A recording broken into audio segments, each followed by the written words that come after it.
শোন তোরা, আমি কিন্তু তোদেরকে বেতনের জন্য পড়াই না, ঠিক আছে? আমি শুধু চাই তোরা একটু ভালো রেজাল্ট কর, একটু উঁচু জায়গায় যা। তোদের জন্য আবার একটু নামটা হবে, বুঝলি? তোরা ভালো করে পড়াশোনা কর, সেটাই আমি চাই।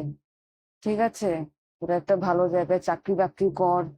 ঠিক আছে, মন দিয়ে একটু পড়াশোনা কর, এটাই আমার চাওয়া।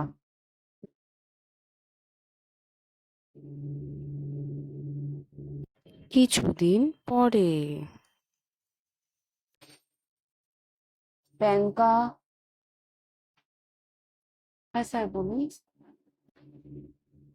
তোর এ মাসের বেতনটা দেওয়া বাকি আছে।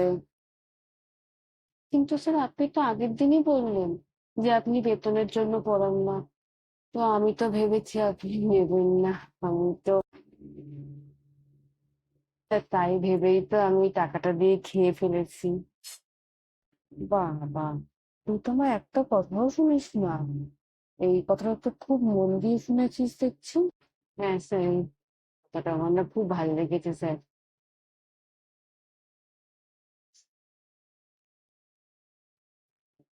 মানে আমি বলতে গেছি স্যার, এই কথাটার মধ্যে একটা জোর আছে স্যার। মানে আপনি, মানে দেখুন স্যার, খাওয়া দাওয়া করা তো ভালো জিনিস না স্যার। কান ধর। কেন স্যার, আমি কি করলাম? ধর বলছি।